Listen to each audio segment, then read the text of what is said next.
Good afternoon, Michael. Well, I can't really barely hear you. You can't hear me. Now I can, yes. That's because I'm talking now. You don't have to talk so loud, you know what I mean? I understand. I do. So, we Welcome. welcome. So we usually do Saturday morning, but now we're doing Saturday afternoon, Little change. We gotta change it up. Change is good. which means we're more awake. The only constant that there is change. And we're drinking. Hold on. Drinking different beverages on Saturday morning. Well, I'm still doing that thing where the people that have to do Zoom meetings for work from home.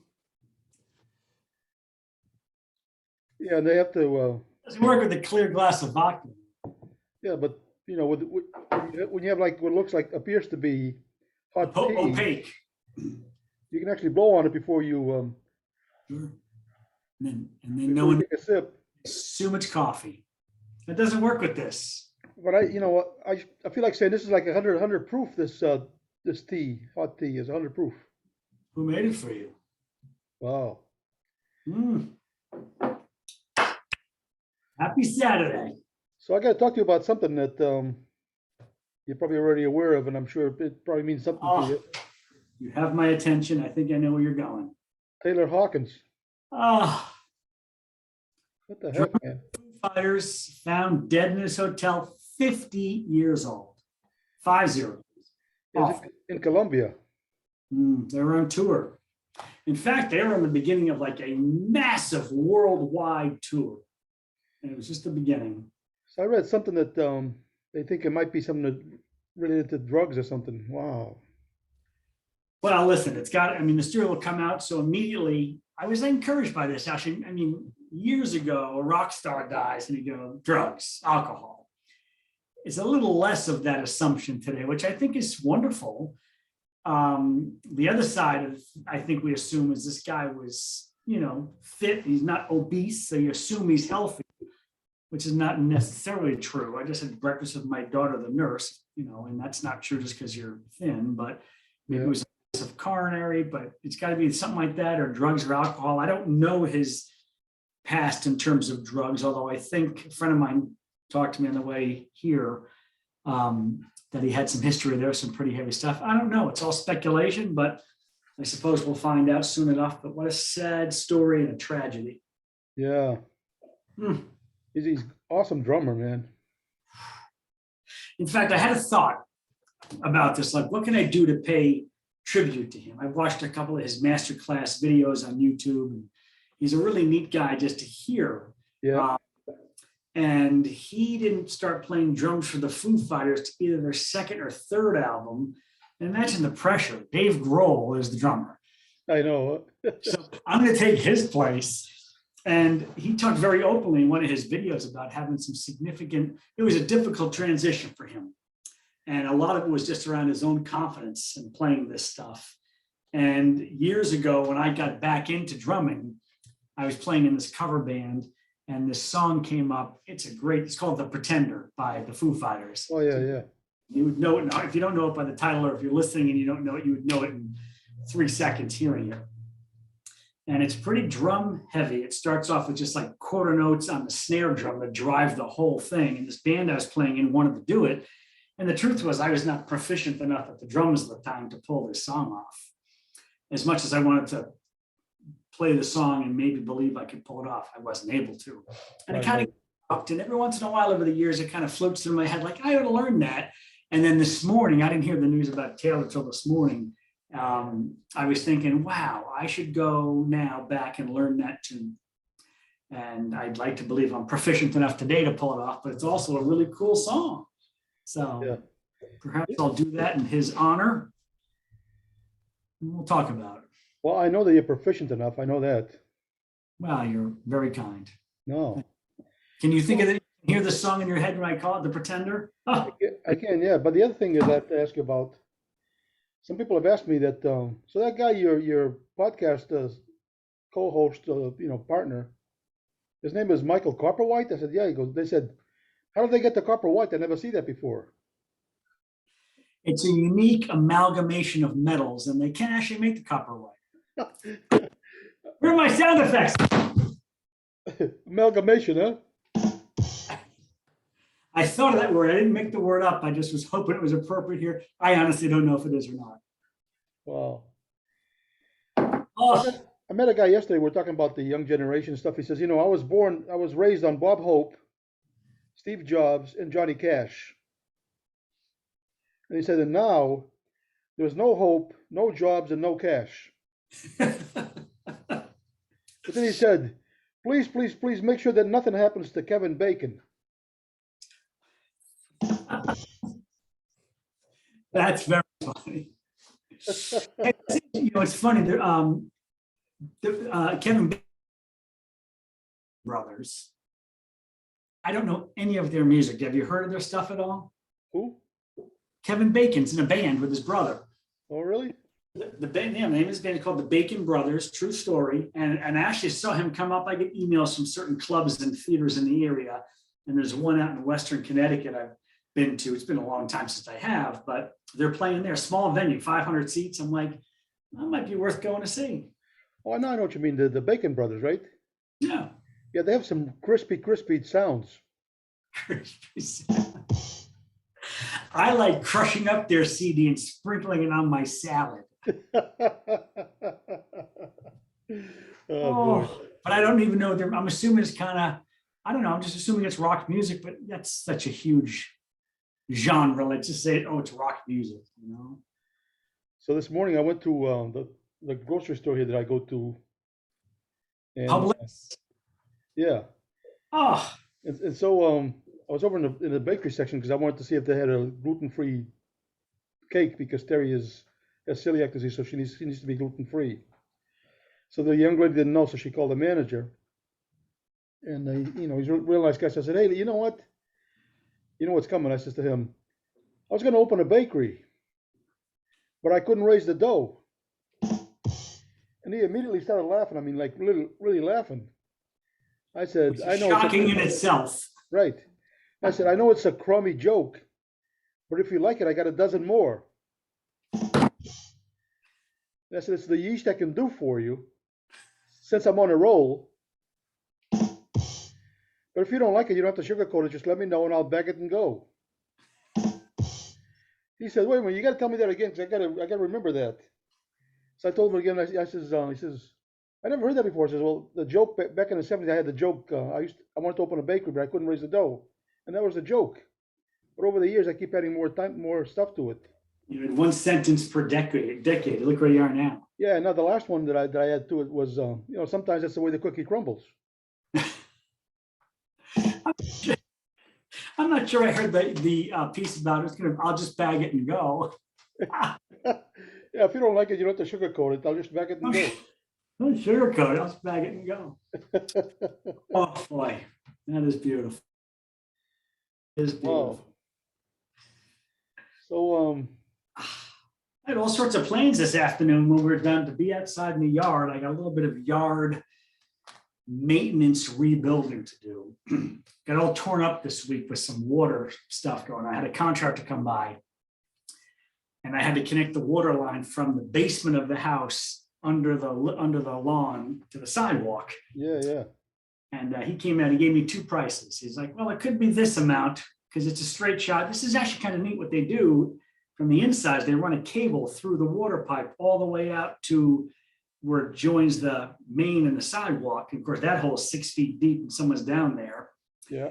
Attach that cable to a backhoe and they just pull it through. And then with it, the old pipe goes and the new pipe comes in. They just thread it right through.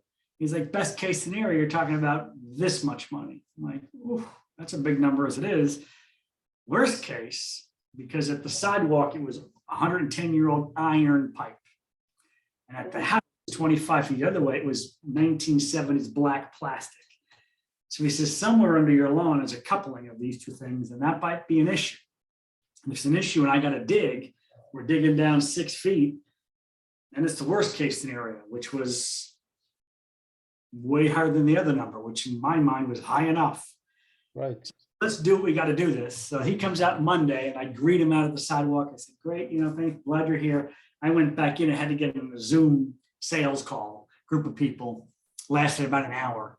And I went back and looked out the window and I saw a pile of dirt 15 feet high. It was equal to the top of the windows in the first floor apartment. And I thought, oh, this is not a good sign. Wow. So I went out there, they had a whole trench dug all the way out. It was kind of cool. It was pretty fascinating to watch the whole thing. So now all the water coming in the house is all brand new. It's not 110 years old. I will never worry about water again. And I purchased some peace of mind. Nice. I think most things we purchase, we're purchasing peace of mind in life, aren't we? That's cool, yeah. So yesterday I went for a haircut. I don't know if you noticed. I was about to comment. You look at that. Huh? Mm-hmm. So the lady that cuts my hair is a real nice lady, and she said to me, "Hey Tony, on my day off, I was gonna mow my lawn, but it's rained, so I couldn't do it." She says, "Do you mow your own lawn?" I said, "Listen, years ago when we were still used to read the newspapers, I was reading the Sunday paper one day, and I read a story about this guy that was mowing his lawn and had a heart attack and died while he was mowing the lawn." There So you go. I said to Terry, "You know what? No sense risking it. I'm selling the lawnmower right now. No more." So No sense risking it. I haven't mowed my own lawn in years. I sold all my tools, if you know what I mean. Mm-hmm. You know. How high is that lawn now? My God. Oh no, I have somebody that comes over and does it every week. Oh, But it's not me doing it anymore. It's actually a nice feeling to be sitting at home where you hear the lawnmower going and you're not outside pushing it. yeah. It's nice. Protecting your heart and all. So I just remember why I started the story about the guy digging the trench. Yeah. So they dig the trench with this gigantic backhoe that he comes up and around the house and right down the side yard. Right, we have the side yard gig all the way to the front yard. And so now I got these tractor wheel treads this deep through my entire lawn. I mean, it's a complete mess. And then they put it all back down and there's rocks everywhere. So my plan after this was to lace up some boots and some dirty clothes to get out there and start sifting through and moving rocks. And you left me a pile of dirt. I could wheelbarrow that around. I was going to spend some time getting dirty in the yard. I was kind of looking forward to it. We got a little bit of rain, a little overcast. It looks like it's brightening up right now, but we'll see. Yeah, wow. I get dirty in the yard. I might go learn the Pretender in the drum studio, one or the other. No fun, huh? Oh, my goodness. I've been reading up on this, I don't know if you know the name, Emma Wyatt. Emma Wyatt. Yeah. I do not. She's the fastest female swimmer. Using your quotation fingers? No, that's the truth. Not the swimmer part, the other word. She. No. Okay. I think I know where you're going. Emma Wyatt is a she. She comes in, she's the best female swimmer, but she comes in second place at everything. So she's not the best. No, because Leah Thomas or whatever, who's a guy. Who used to be. Who is a guy, but they allow him to compete in a women's competition, and he keeps beating everybody, breaking records and everything. It's not even fair. I don't know how that's allowed. It's crazy. There's a lot of social. I don't know the story. I'm assuming, and perhaps I shouldn't, that he had like a sex change operation, identifies as a female, and now qualifies. No, he hasn't had the operation. He's still a guy. Oh. But he identifies as a woman, so he can compete in women's sports, which is total bullshit, if you pardon my expression. Listen, Jason, we had enough profanity on here. I know, it's just so, even I thought he had a sex change operation. No? That's not what I hear. No, that's not what I read. But anyway, he shouldn't be allowed to be, if he still has his, what do they say in England? His bits or something? His big berries. His bits. His bits. Bits, whatever they call it. Parts, kibbles and bits. Yeah, something like that. I don't think it's right. Governor DeSantis, the governor of Florida. No. Did something, I forget what it's called, but he did something where he's proclaiming her the actual winner. When I say her, Emma Wyatt. Emma. I saw two memes this week that apply to this. One was a side-by-side meme, much like you and I right here, and it was a picture of him, and it said ranked 462nd best male swimmer in the world. And then it was a picture of him, her, ranked #1 female swimmer in the world. But Yeah, I sex change operation. I don't know where this is at. But then I saw something funny. talking about that, Bruce, or not Bruce, what's their name? Kalen. No, I'm talking about this swimmer. I know, but Bruce Jenner, Jenner. Caitlin. He says that what he's doing is not right, that he shouldn't be competing against women. Really? Yeah. Even Caitlin Jenner said that. Caitlyn Jenner, yeah. My guest has made the commitment, if you're with me. See, I used to call him Bruce Jenner because now I call him Bruce Gender. That's cute. Anyway, this is not an issue that I want to talk about. It's just, Apparently you do. yeah, it bothers me that's allowed to happen. Well, let me lighten up with some humor. I saw another meme this week. There was a guy on a motorcycle. There's a group of bicyclists behind him, and he's on this bike, and he says, "I identify as a cyclist, and I just set the world speed record for bicycling." That's funny. Oh, that's funny, yeah. And so that's an example of really funny humor based upon a situation that's really, we'll just go with controversial right now. Yeah. That's why humor is funny, because it has a root of truth to it. Interesting. I know, huh? Wow. Have you been jamming at all with that other guy or other people, or where are you at music? Well, I had those guys that were coming down jamming with me, but one of them lives like about 35 minutes away from here. So he says, right now, he's got a 32-minute commitment, so we can't get there. What's up? You know what he said? Gasoline is too expensive right now to travel down there. I'm like, wow, really? Whoa. That's a little crazy. I say to that, not the right guy. Simple. Yeah. I read a quote. I was thinking about our conversations here on the podcast over the last few weeks with your former band and what you've been going through. And I've been thinking a lot about this and thinking a lot about you and wanting the best for you. So I read this quote. Jim Rohn wrote this, and I have this book that I get these quotes. I keep them all together from my speaking stuff. And yeah. Suddenly I read this quote, and it had a different meaning because I was thinking about your situations. Let me read this to you because I think maybe this will, I don't know, hopefully it'll be interesting to you. It says, "Everything that has passed is either a learning experience to grow on, a beautiful memory to reflect on, or a motivating factor to act upon." There you go. Yeah, that's good. That was kind of interesting. Kind of puts things in perspective a little bit.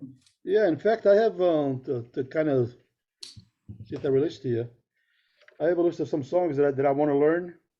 Oh. And a lot of them I wouldn't even think of learning before, but now I am super excited about learning these songs. You are moving on, my friend. I love this. Yeah. I'm ready to take some notes here. What do you got? Because I'm going to write down The Pretender for me. And I'm going to learn that, and I'm going to commit to you right now. I'm going to learn this song. I'm going to videotape it, and I'm going to send it to you. Awesome.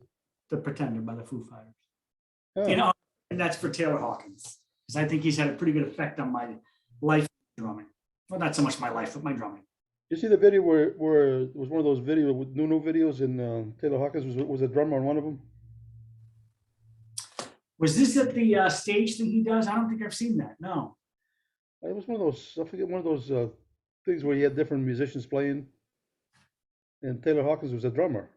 I didn't know that. Yeah, it's pretty cool. Gosh, I can go in a couple directions from here because this week. But a friend of mine this morning was just telling me, his experience about hearing about Taylor Hawkins and the whole deal. And he goes, these guys are on the very beginning of a gigantic, literally all over the world. And my assumption was they're going to cancel it and go home. And his assumption, this is Joe. Joe said, what do you think they're going to do? And, as how they're going to replace him and do all these gigs. And I thought, wow. David Grohl will probably do it. Well, that's what he said. He goes, ironically, the very best person to replace him on drums is already in the band. Right. Right. But he thought these guys have two other guitar players already. Maybe Dave Grohl jumps behind the drums and they continue the tour. And I was just thought it's just interesting mindsets. We make these assumptions because my assumption was in honor of him, he's going to quit the tour and go home and more. And this is their friend. And he's like, they're not going to cancel these gigs. They got to figure something out. Yeah, but David Grohl, that's I thought, and I know this is way too soon in terms of Taylor and his death, which is horribly sad, but the business reality of this is probably a lot of those big famous studio drummers are in the studios today learning every single Foo Fighters song, right? And kind of maybe hoping to get a call. I mean, it's a little soon to talk about, but this is the reality of what's going on maybe behind the scenes. I have no idea. And that's not why I'm going to go learn the Pretender. I don't know. Maybe it is. Oh, no. It's in honor of him. I've always wanted to, it's a great song. It's a great song, yeah.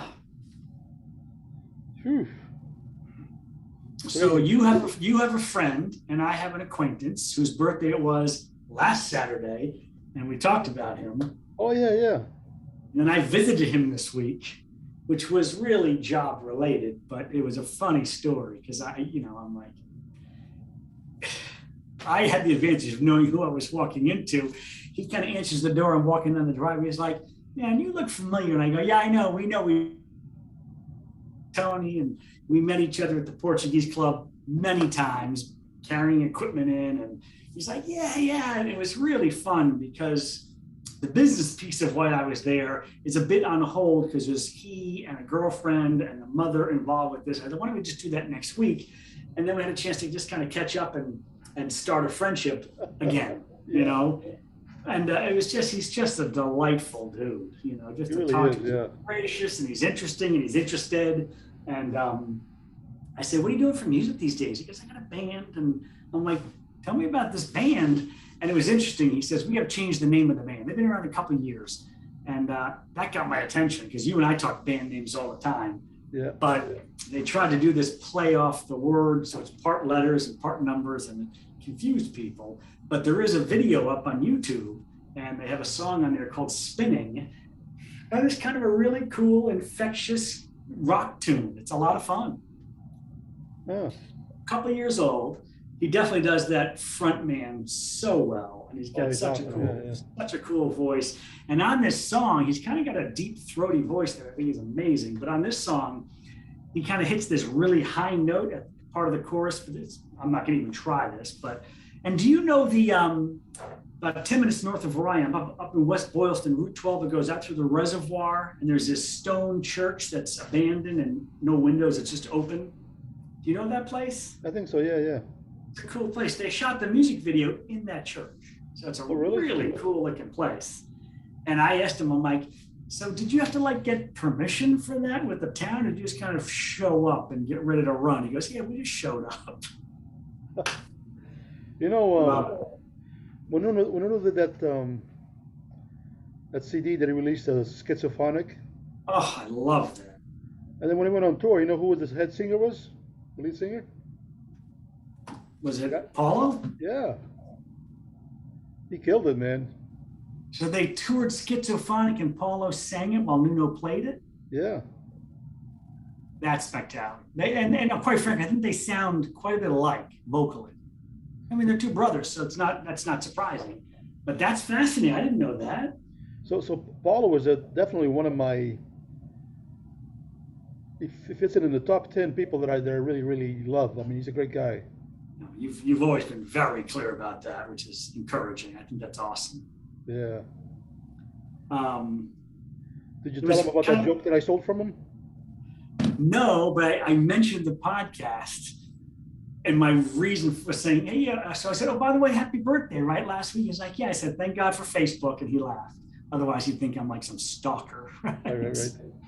And I said, Tony and I do a podcast, and we actually mentioned you on it because it was your birthday. He goes, "I think Tony sent me a link to that a long time ago." I'm like, "Did you watch it?" I'm going to text you the way to spell this and the song. You'll watch this on YouTube later because you'll enjoy hearing it. You'll enjoy seeing your buddy. I just texted you. Did you try to call me when you were with Paul? With Paulo? I did not. You and I literally, we were talking on the phone, and I was parked in front of his house when you and I were finishing up our phone call. So I hung up and walked right in, and I was there for. Okay. So do you have an iPhone or Android? Him? You. I have an iPhone. Okay, because I wasn't sure if you're trying to do a FaceTime, but I don't have an iPhone, so I can do FaceTime, but I can do it with an app called Duo or with the Messenger. Yeah, I think I joked with you about doing that when I got there. It just didn't seem to be. Yeah, then I saw something that I had missed a call from you, and I thought maybe you called and I didn't respond because I didn't, I whatever. don't know. And it's so funny. You got me yesterday because we couldn't do this morning. I was seeing my daughter. I'll tell you, that was wonderful. But so I see the email about the link for the podcast, Zoom, and I get this phone, the message you left last night. My phone's a little bit old. I need to update this. So the message you left yesterday hit my voicemail today. I'm like, oh, Tony left me a message. And you're like, yeah, listen, I've been on the Zoom for about 3 hours. I'm giving up. I'm not sure where you are. And I was horrified. I thought you were serious. I'm like, oh my gosh, somebody mixed up the day. When I called you an hour and a half ago, I'm like, I had it for today at 2 o'clock. You're like, yeah, I did too. And I'm like, oh, you bastard, you got me. So earlier this week, I saw a post from one of my friends that I worked with for 10 years, and then I haven't been with him too much, but he's a good guy, and I like him. And he posted something about how he lost his last uncle that died that day. And he, was talking about his uncle stuff and his Facebook stuff. So, I said, hey, man, sorry about your uncle.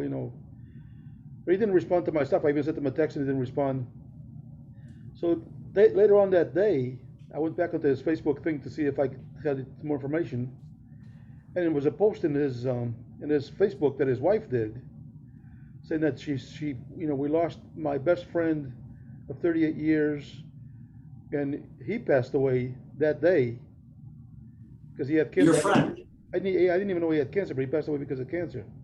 So he's talking about his uncle passing away that morning, and then that afternoon his wife was talking about him passing away that same day. I'm like, wow. Oh my goodness. I've lost several people to cancer, several friends to cancer in the last 2 years. It's amazing. Yeah, that's the big one. How can we, in this day of technology, how can we not know how to fix that yet? That's a good question. I mean, the conspiracy theorists would say that, big medicine, big pharma is not interested in curing cancer. Every time Awful to consider, but I don't know.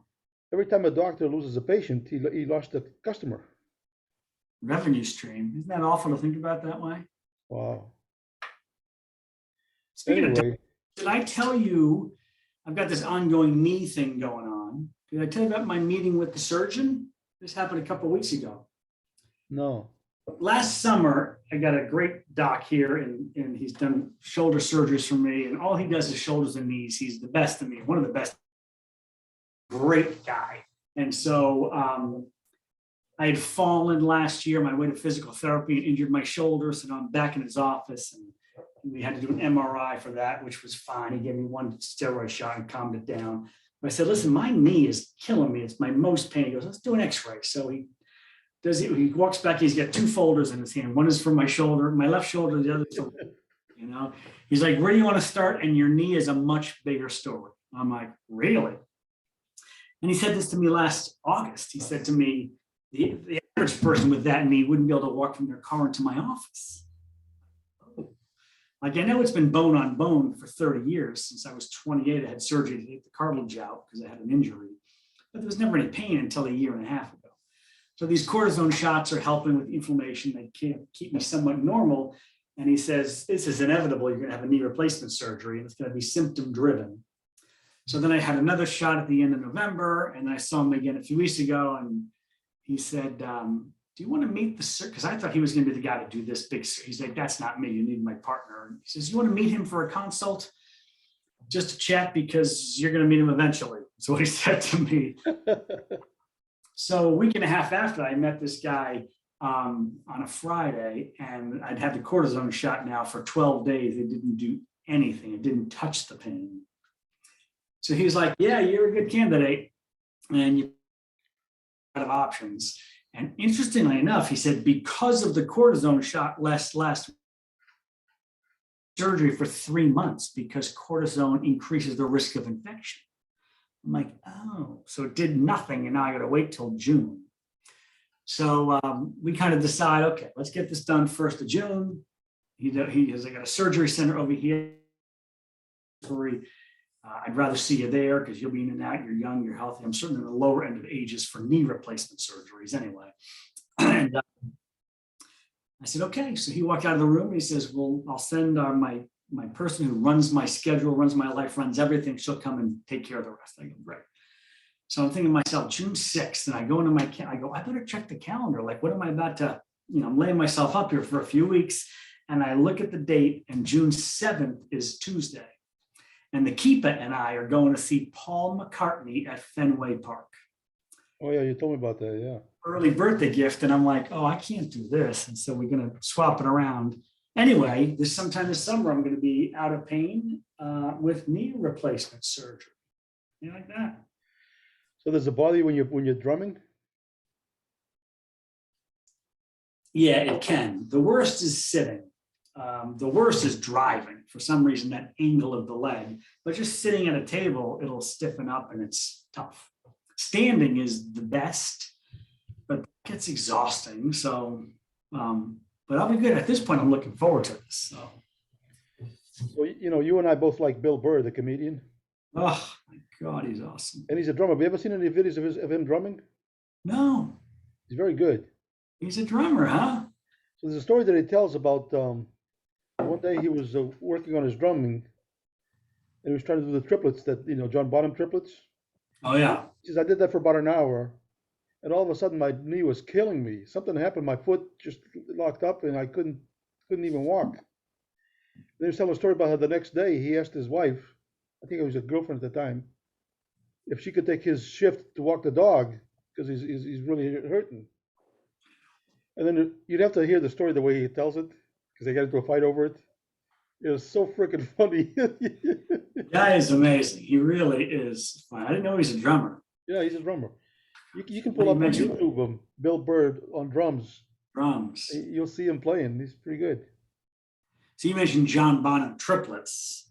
Yeah. So triplet is just a group of 3 notes inside of a quarter note spacing, but it's not just that. It's between hand and feet that Bonham did. It was monumental. Yeah, crazy. Yeah, this guy's unbelievable. Very first song, first album, Good Times, Bad Times. He's 19 years old. They come out of the gate. Listen to that, and you'll understand what that is. In the days of my youth, I was told what it takes to be a man. That's good. Well done. Wow. There's not as many verses of that song, just because I just remembered one. Godsmack, which is a band that I've really come to like, did a greatest hits album a while ago, and it was called Good Times, Bad Times, just to, because it was they covered that song, and they did a really nice verse. It's a little bit rocked up from the original. Yeah. And it's really spectacular. I was talking to somebody recently about the idea, maybe it was you, we talked about the cover songs and the idea of cover songs and what I think makes a good one. Have we talked this? Was this our conversation? Yeah, we probably thought about it, but we just didn't say it to each other. I think that for me, a great cover song has to be close enough to the original to be more than recognizable, but then whatever artist this is had to put their flair on it so you know it's them. And it's not easy to do. And they did a nice job of that. And what was the other one I was just thinking about? Oh, it's a great one. Was it Earth, Wind, and Fire? No, it was, oh my God, what's that guy? The Neville Brothers. What was that band? Kind of R&B, cool stuff. Yeah, I know what you mean. Yeah. Neville, they did Fly Like an Eagle by Steve Miller Band. Wow. Phenomenal. In terms of cover songs out there, it's because you recognize it immediately, but boy, do they put their flavor on it. It's amazing. So, we talked about, I went to see Foreigner. Yes. So this place, Ruth Eckerd Hall, is an awesome hall for any kind of music, because it's the acoustics are really cool and stuff. Everything works well. I went to see Foreigner. There was nothing on stage. There was a drum kit and a keyboard on a one level up. Not on stage or something. On the stage, there was nothing on there at all. Just a microphone. Huh. And everything else, I guess, is all wireless going into the PA system, or the amplifiers are out in the back or something, but there's nothing there. And I also saw that at the same location with Steve Miller Band, and there was nothing on stage. Not even a monitor, nothing. It was amazing. I was like, what the heck? Wow. You know, and I like to go see what they have for like Generation X, for example. Yeah. Yngwie Malmsteen has 22 Marshall stacks on stage. How many are speakers in them? Well, two of them. No, seriously. Only two of them. I don't know if they have speakers in, but only two of them are actually hooked Amps. up into the system. The rest of it's just for show. Yeah. So imagine if you're in the stage crew, you have to carry 22 of those double stack Marshalls just so this For guy looks show. good. It's So he ridiculous. looks good. Wow. That's funny. Oh, so I was playing on YouTube. By the way, I have a good source that told me there was only two that are hooked up. Yeah, I'm sure. I understand. Yeah, you know. I do. He might not want to be going public with that since he knows him, but Yeah. I was playing Paulo's music video that just texted to you on YouTube the other night for Lynn. And YouTube, you know, when it ends, it just will play something else. I know in my iTunes, what I like to do sometimes is put my Bluetooth speaker on and just go to my iTunes, hit songs and just hit shuffle, and who knows what's coming up. Or if I'm playing an album, when it plays the last song, it'll just continue to play something of the genre that's not in my library. So I hear all sorts of new music. YouTube did the same thing. They finished that video. And the next video was the boys at the Fender thing doing the theme song for Game of Thrones. Oh, is that great? Scott Ian, Tommy, what's his name from Rage? Morello. Yeah. Tom Morello. Brad Paisley showed up. And I was like, man, I haven't seen this in a while. It was kind of fun. So Tom Morello is the other guy you're talking about. Yeah, Tommy Morello. You know what's funny? The assumption I made. So Brad Paisley, I mean, in my mind, he's like a big country star. And so he hangs out there with an acoustic guitar and strums it and sings. Man, that guy can play guitar. He can play, yeah. Electric, and he was unbelievable. Him and Keith Urban can really play too. Keith too? It's interesting. Yeah. Wow. Huh. So I should ask my doctor, and like, Doc, listen, when I get my knee replaced, will I be able to play guitar? And he'd be like, of course. And go, great, because I never could before. You know, a little over a week ago, I had a colonoscopy. Oh boy. Then I had to go to the follow-up this week with the doctor. Right? I'm not going to say what you think I'm going to say. Okay. But he says to me, let me tell you what we found, what we didn't find. He says, but I already know that as soon as I'm done saying this, you're going to come up with a good joke out of it. Oh, he knows you. Yeah, because, you know, I did that with him. The colonoscopy. He says, how you doing? I says, well, you know, and I told him a couple of things. I told you what I said to him was funny. So it's like 7 or 8 doctors in that building, in the area where the ladies that are working in there on the computers and stuff, and there's probably about 10 of them all together, spread out. So he says, ladies, come here. I want you to meet Mr. Cabral. He is one of my favorite patients. He's the funniest patient I've ever had, ever. Oh. And he says, give the girls a little sample of your sense of humor. Can I guess here? Can I put a guess in? Sure.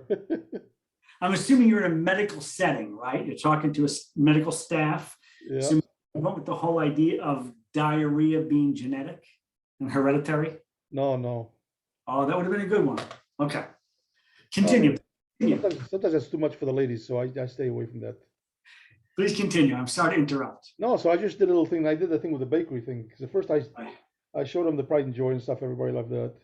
Yeah. And I showed them the whole thing about the bakery. Yes. They were dying, man. It was so cool. So you know what? People love to laugh, and if you can give them a reason to, and you do, people love it. It's healthy. It's important. So none of us laugh enough. So I think, I could probably be crazy about this, but I think that I do that for a reason. And I think that one of my gifts is that I know how to read people's energy. Yeah. And sometimes, like, I'll be at a store or something, and I'll see somebody, and I know that I have to go show them that. If they have like a dog or something, say, "Oh, it's a nice dog. You want to see a picture of my Pride and Joy?" So they think it's going to be a dog. You know what I mean? Sure. Or if they have a baby or a child or something, say, "Wow, what a beautiful baby! Can I show you a picture of my Pride and Joy?"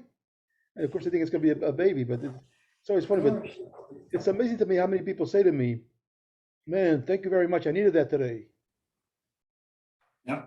And I know I've been doing it for over 30 years, so I've got that many times. It's just amazing. Touching lives. I might have told you about this before. I was with Terry in Sarasota at a store, and the lady working at the store didn't seem like she was in a good mood. So I said to her, "Hey, can I show you a picture of my pride and joy?" She goes, "Well, I guess." I could tell she wasn't happy about it. So I showed her my pride and joy, and instantly she had tears coming down his eyes, Mm. coming down her eyes. So Terry actually slapped me on the shoulder, saying, like, see, you're always bothering people. And she says, "No, no, it's not what you think. My father passed away 3 months ago, and he used to do that every day. He used to show that to everybody. He had it too. He had it too." And she said, "He used to show it to everybody." And she says, "When I was younger, I used to tell him, 'Dad, stop doing that. Why are you always bothering my friends?' And she started telling me the story about how he did it all the time. And she said, 'I never really appreciated how important that was. But what you just did just brought back some great memories of my dad.'" Oh, beautiful. Isn't that something? It's beautiful. Wow. Yeah, if we can touch some people's lives and make life a little bit easier. I like that quote about, you don't know what anybody's going through in their lives. So just be kind. But that's taking it a step further, and just kind of, Yeah, because sometimes you see somebody and you have no idea, but when you show them something like that and they laugh right away, it's like this, like, El Controllers just laugh. And then they say, "Man, thank you. I needed that today." So I know that there's something going on in their mind that they're focusing in on it, and that was just broke the monotony, whatever you call it. So it's cool that I do that. it's awesome. I probably should win an award or something, Probably Nobel Prize or something. some kind of prize. Wow. I'll look into that for you. Yeah, let me know what kind of a award is. Nobel Prize gives you like $500,000, isn't it? That's the one I want. I don't think there's any money with that one because that's what legitimizes it. It's not about the money. It's about the difference you've made in the world. Right. Oh, and what a difference you've made. Huh.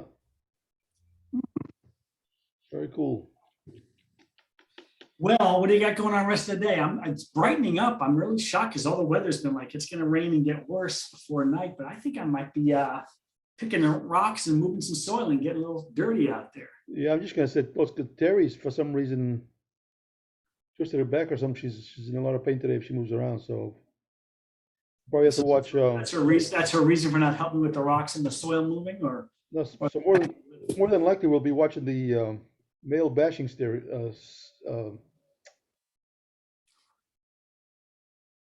what's it called? I don't know where you're going. The male bashing. Channel, the male bashing channel.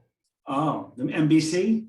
No, her brother says, when his wife's always watching those movies on Lifetime or whatever, Oh yeah.